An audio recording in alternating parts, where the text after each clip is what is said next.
Good morning, church. So how do we measure greatness? In sports, we ask, who is the GOAT, right? Have you heard that term before? The greatest of all times. And now the rest of the sermon will be a debate about how you would fill in this bracket. So, is it Messi or is it Jordan? Right? Who is the greatest of all times? In social media, we have a lot of ways to measure our greatness. Is it likes or followers or subscribers? If you didn't know, Mr. Beast is the highest rated in terms of, I think, subscribers with 471 million. I'm a close second, but not too far behind. Yeah. But among nation states, right, there are many ways that we measure a country. Is it their GDP? Is it their military strength? Is it their quality of life? Their reputation? In churches, we have ways to measure, right? Do we measure by attendance or giving? We have many metrics to measure greatness or status. And our world often runs on metrics, right? I wear a Fitbit. So I have it here. And it gives me all kinds of metrics, right? I can tell you how many steps I took. This is a screenshot from 2 days ago. So I had 5,227 steps. I can also tell you my sleeping score, my heart rate, my oxygen saturation, my readiness score. Now they give you a readiness score, like how ready are you for the day? That's not always accurate. And your target cardio load, how much should you exercise today? I had to stop wearing a Fitbit for a little while because I got a little overly obsessed with my metrics. And my wife gently told me maybe I needed to take a break. But I'm doing better now. But we have so much data around us, right? And there's nothing wrong with data. But it has created, I think, a society. It creates a tendency within us, right, to be constantly measuring, constantly assessing and comparing, which again, there can be good and value in it, but it can also harm and begin to deform us too, right? Our culture's obsessions with metrics can make us into people who are constantly comparing. And it can distort our vision of what's most important. In short, right, it can affect our view of ourselves and distort what we pay attention to, and create just a competitiveness that isn't healthy. And I don't think this is a new problem. It's probably quite an old problem, but it's been hyped up by the amount of technology and resources that we have at our fingertips. And in today's passage that we're going to look at from Matthew 18, and just as a heads up, we're really going to focus on the first 5 verses and not 1 through 14, like I misleading told you. So this is a whole morning of misleading, right? Dave wasn't here. You were going to do 1 to 14. We're really just going to do 1 to 5 with a few extra comments. But I think we'll all handle it. But in this passage, right, in Matthew 18, at the start of it, in these first 5 verses, Jesus calls a little child to come and stand among his disciples. And in this, Jesus is going to confront society's expectations and evaluation of worth and significance. By teaching Jesus in this, right, he's going to teach his disciples about what truly matters. He's going to teach them and us about genuine community in the kingdom of God. Jesus calls them to a life together built on humility and dependence and vulnerability, right? He calls them away from the status-seeking achievement to lowliness. He calls them from being concerned with power to knowing their need. And he calls them to not despise the lowest, but to look out for each and every person and to welcome them. And so let us see what we can learn from these verses and these instructions of Jesus. But before we jump in, we'll look at the disciples' question, and we're going to look at Jesus' response to that question. But before we do that, I just want to set the context a little bit. So last week, Myron shared with us from Matthew 15 and the faith of the Canaanite woman and how she had this big view of God. As we continue, as you follow Jesus from that encounter through the next several chapters, we will hear several key things. Peter will declare that Jesus is the Messiah. Jesus gives the first prediction of his death to his disciples. And then Jesus experiences the transfiguration. He continues to heal. We have his ongoing healing ministry, and he predicts his death again a second time. After which, he and the disciples come back to Capernaum, right? They're up in Galilee. They're in this period of Galilean ministry, and they come back to Capernaum. And Jesus is about to leave for Jerusalem. So he's at the end of his time of ministry in Galilee. And he's going to take this time to guide them further on the nature of their life together.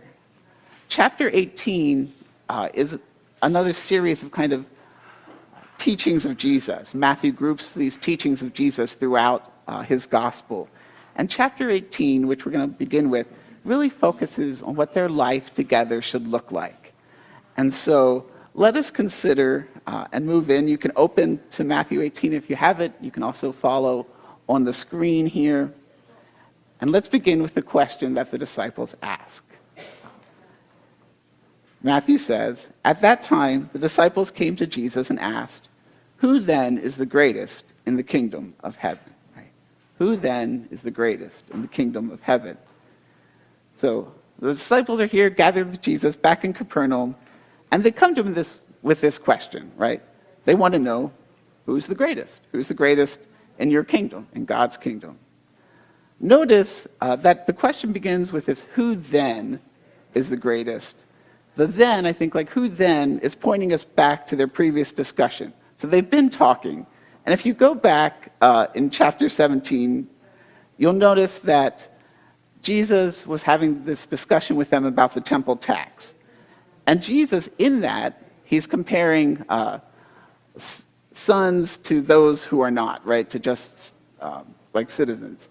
And he says that they are sons of God, right? They're children of the heavenly king.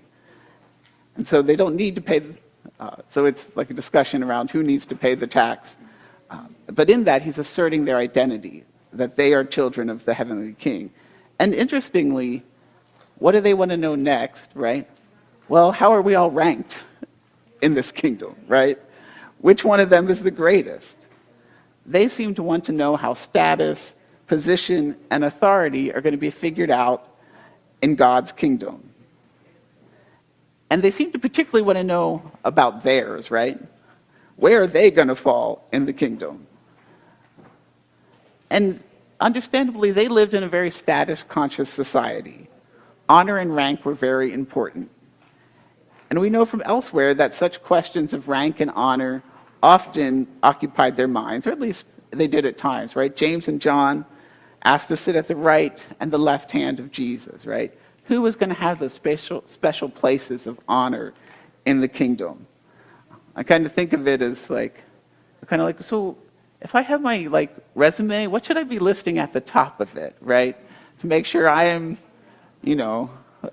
what matters in your kingdom? What should we be putting at the top and the next and lower than that, right? If you've ever filled one of those out, it's like, we're just kind of interested to know how things work. And I think the disciples' question, as we look at this question that they ask, can help us kind of reflect on our own hearts as well. It's so easy to compare, right? It's so easy to be concerned with where I'm at in the social hierarchy, right? I remember in middle school gym class, having to take these athletic tests. I don't know if anyone, I don't know why we did these, but there were a series of different tests that you took to see I don't know why. But all I remember was that in the throwing test, throwing a baseball, I was last or second to last. And there's nothing quite like being last, in the baseball throwing competition in gym class in middle school. It was rather humiliating. I was hoping no one actually was paying attention. Probably not true, but we don't want to be last, right? You don't want to be last because we so often link our value and our worth to our performance, right? When we are first, we typically receive honor and recognition and praise and maybe special privileges. So how do things work in God's family, right? In his kingdom? Let's look at Jesus' response. So he called a little child to him and placed the child among them. And he said, "Truly I tell you, unless you change and become like little children, you will never enter the kingdom of heaven. Therefore, whoever takes the lowly position of this child is the greatest in the kingdom of heaven." Jesus responds with an object lesson. Imagine this group of grown men who have followed Jesus, and all of a sudden Jesus invites a little child, right, to come and stand in their midst. The Greek word for child isn't specific about the age, but picture, you've got he's standing, so maybe he's 3 or 4, or she. We don't know the gender or the age, but we know that they're a little kid. And he has them standing among all these grown men. And now, don't you think, like if I invited, I don't know, who do we have out here, right? If Asher came up, or if Jaron came up, right? And they were standing next to Stuart and Myron, typically we would think that I might say, right, like, "Now guys, look at these 2 men," and I would start to point to the ways that their lives could help them to grow and to be followers of Jesus, right? And I could rightly do that. But it's very interesting that Jesus isn't bringing this little child to instruct him on how to be a good disciple, to point to all the disciples in the group. He's taking all the disciples and pointing them to this little child. It really reverses our expectations of what Jesus might do, right? We think of how we should train that child, and he says, "I want you to start by looking at the child standing among you," right? And that's where he begins. He points them to this child, and he gives them a very serious warning, right? He says, "You must change. You must change and become like little children to enter the kingdom of heaven." What does it mean to change and become like little children? Obviously, it doesn't mean that we're somehow supposed to reverse our aging process and become physically kids again. We're not Benjamin Button, or I think that's the movie, right, where he gets younger as he goes. But in Jesus' day, in Jewish culture, right, children, they were a precious gift from God. They were seen as a blessing, but they had no social standing in the community. They didn't have rank or honor or authority in the community, right? In terms of social status, children were way at the bottom. And it's not, again, because they lacked worth, but because they were not yet contributing members of that society. Children were, right, and they still are, they're dependent on others for survival, right? They need others to live. They can't make it on their own. And they're vulnerable. They need protection. They must look to others to care for them, to feed them, and to watch over them. So I think Jesus, in placing this little child among them, is saying, look, right, this little boy or this little girl is lowly and humble, right? They don't have societal honors. They don't have recognition and power. They're needy. And you too must be like this to get into my kingdom. Right? You need to turn, Jesus said, right? You need to turn from status seeking and power. Just turn away from all that to the humbleness of a child. You must recognize your need and your vulnerability and dependence on another, right? It begins with recognizing our need for God. The disciples were concerned about their position in Jesus' kingdom. He says, you're asking the wrong question, right? Life in my kingdom isn't about status and power and authority for oneself, right? But about taking the lowest position. It's about people who do not assert and flaunt their own greatness, but who know their need for God and who know their dependence on God, right? Jesus' community is organized in contrast to the world's. Right? He says, the least among us is the greatest. So Jesus gives us strong words. These are strong words to the disciples, and we're called to pay attention to them. He doesn't tell us he'd encourage us to be like this, right? He says that to be a part of his kingdom, we must turn from pursuing our own greatness, right, to taking up the lowest position. We must recognize our need and our dependence. Think of it like this. So I often come home from seminary or somewhere sometimes, and I have a really big stack of books, right? And imagine that these books, as adults, we have our status, and we have the honor that we've accrued, and the reputation, and maybe degrees, and maybe other things that we've done. We've got all these things that we kind of carry around, and others might look at us and they might be impressive, or maybe you feel like you have to take some off sometimes. But Jesus is saying, in his kingdom, we don't have to worry about carrying around our honor and our status and our all the things that we've earned over time, right? He points us to a child who isn't carrying all those kinds of things around, right? They haven't yet earned all those things. He says that's what we turn towards, right? We turn towards that dependence. We turn towards that sense of vulnerability and the need to trust. We let go of this stack of things that we've earned over time. When I studied in Israel, right, I had kind of experience of becoming like a child again, because when we first arrived, we were in these immersive modern Hebrew classes, and I couldn't really speak the language. Some of you know what this is like, to arrive in a new culture and not know the language, right? And I remember feeling just how hard, you just feel I don't know how to say anything, right?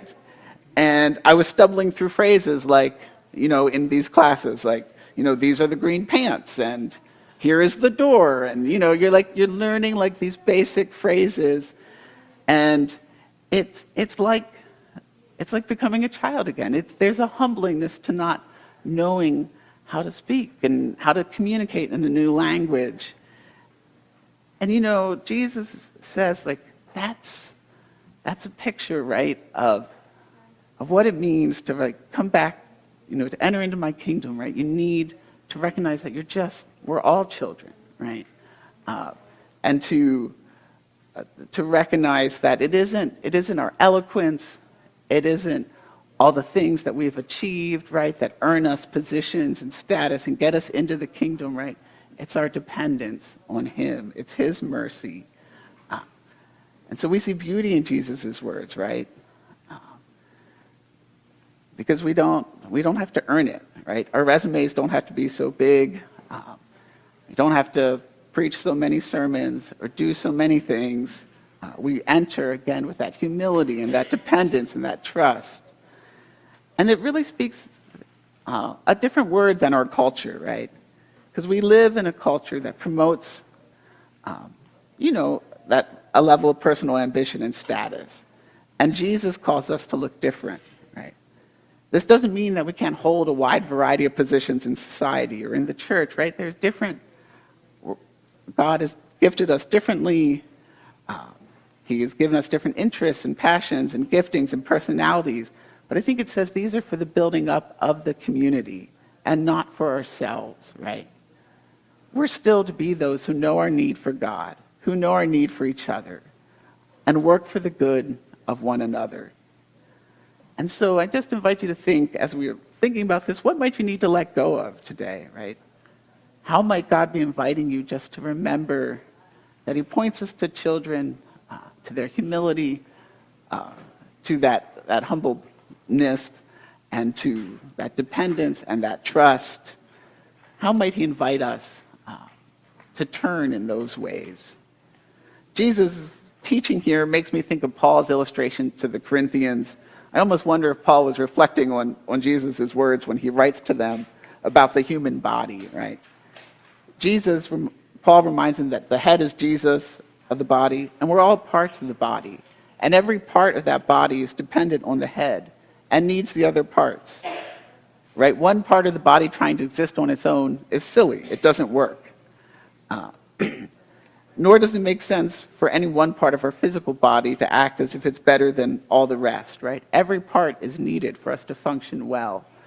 And there is a genuine humility, right, in recognizing that we're all valuable and we're all needed, right?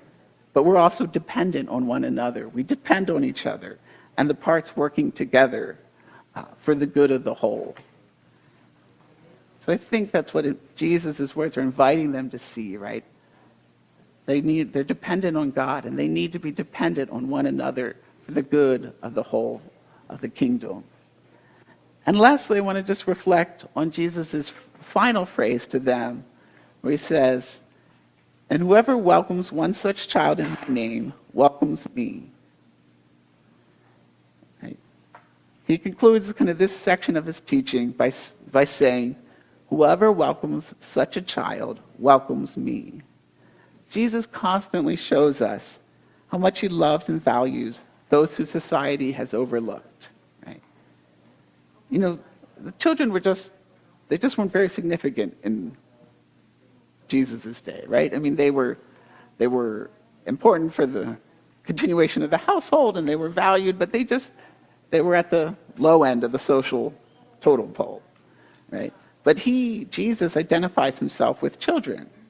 When the disciples rebuke people for bringing children to Jesus, what does he say? He says, "Let the little children come to me. Do not hinder them, for the kingdom of heaven belongs to such as these." Right? Jesus does not despise the less important, those who lack status or authority or power in society. He did not turn away from the vulnerable and the needy. He embraced them and pointed to them as models for true greatness in his kingdom. So when we welcome and care for children, we welcome Jesus himself. So caring for young kids in our society is not often seen as like a real high status kind of job. But look at the significance of Jesus' words. He says, welcoming kids, right, is welcoming me. So in the nursery here at church, right, you get to welcome Jesus every Sunday. When those wild kids sometimes come running back, charging down the aisleways, right? We welcome Jesus as we welcome kids, as we teach kids. I remember several years ago when our boys were both pretty little, and a colleague at the seminary was telling us about like just a really meaningful silent retreat that they had been on. And it was hard in the midst of the daily grind of childcare to not just be like, oh, like, I wish I had that too. And, you know, I think as I read these words of Jesus, I'm just reminded that he's there in the daily grind, right? He's meeting us as we look at our children, right? He says, when you welcome them, you welcome me. And so those are places in which Jesus is meeting us and forming us, just as he is when we take those times away to be silent and before him, right? He's there with us. And so notice too, just one last comment, as you look at this phrase, whoever welcomes, it says one such child, right?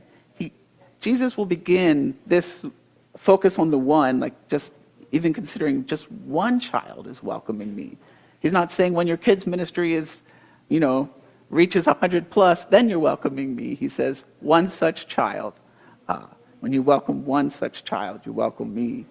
And Jesus, this focus on the one, will carry through the next couple sections of his teaching. So the verses I'm not covering, what you'll notice in 6 through 14 is that he keeps saying one. He keeps focusing on the one. And he will give strong warnings against causing one of these little ones, those who believe in me, to stumble, right? Even one. And he says we are not to despise one of these little ones in verse 10, right? So we're not to cause one to stumble. We're not to despise even one.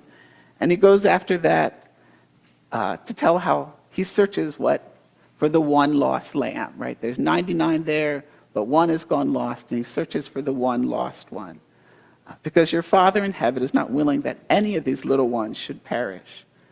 Right? He invites us, that, you know, as he talks about welcoming the one, and as he continues his teaching about life together, he invites us to see just how much each and every one of us matter. Right? We are called at all costs not to hinder the faith of another person, the stumbling, right? We are called to honor each other, not to despise even one.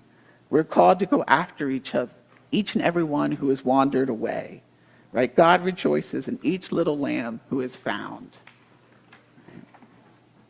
So I'd just like to show you a couple of pictures, right, of Jesus with children.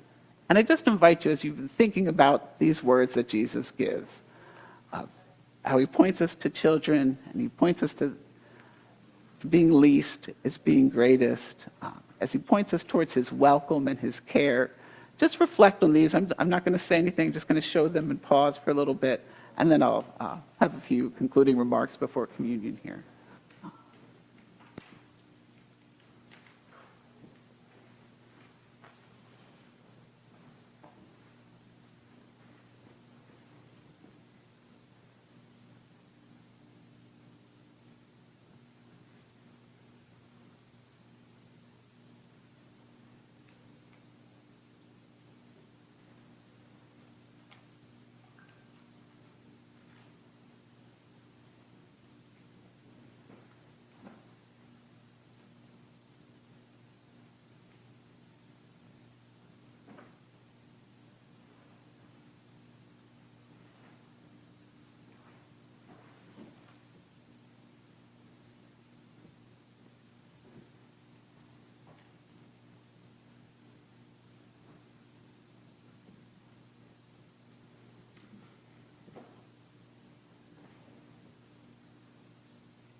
I like these pictures because they just give us that image, right, of Jesus' delight in his sons and in his daughters.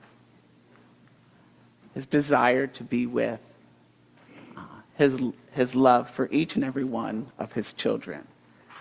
And if you think about the logic in Jesus' kingdom, right, we don't need to seek status, honor, and authority, right, what the disciples were wondering about, because each and every one of us is of infinite value in his kingdom, right? We can welcome and look out for honor and seek others because we are welcomed as little children, and we are protected. We are his children, and we are honored, right? And we are found.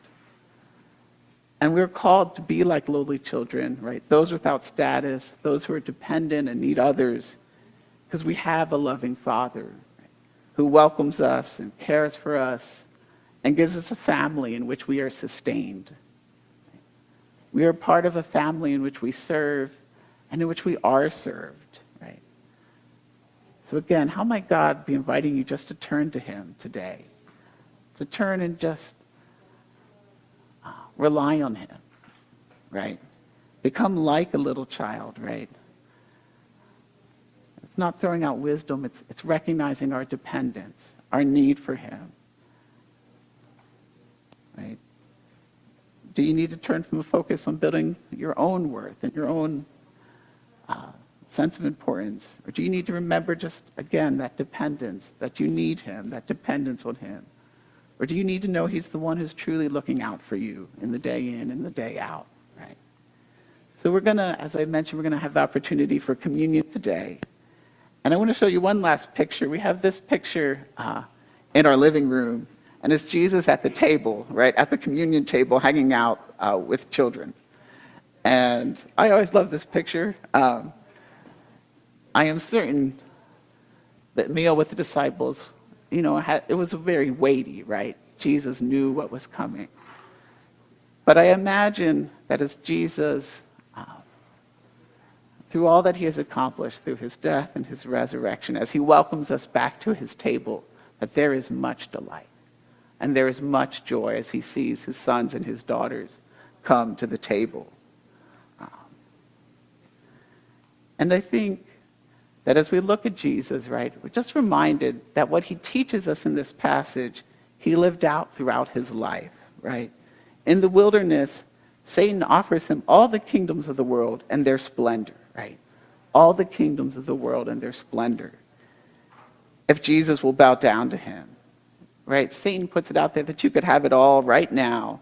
No pain, no suffering, no humbling, no cross, right? No confused disciples. Just turn from God and worship me, Satan says. But Jesus says no, right? He will worship and serve only God. He will trust God's way. He will depend on God, right? Through the cross, through his death, the death that was reserved for the lowest of the low, right? He will walk that road, right? It is what he teaches his disciples to pray, right? I think these words reflect the Lord's Prayer, this teaching does, right? Our Father in heaven, hallowed be your name. Your kingdom come. Your will be done on earth as it is in heaven, right? That whole focus on him and not ourselves. Give us this day our daily bread, right? We are children dependent on him for our daily bread. Jesus shows us humility. He teaches us dependence. The one who is God himself did not seek out his own exaltation, but lowered himself so that we might become a part of his family, right? So that we might dine at his table as his sons and as his daughters. And so that's the opportunity today, right? If you know Jesus, if you have placed your faith and trust in him, know your need and dependence on him, you're welcome to come and take communion. If you're still considering Jesus, I just invite you to sit and reflect on these words in this time. And if you want to make a decision for Jesus, any of us, myself, any of the elders, would be very happy to meet and to pray with you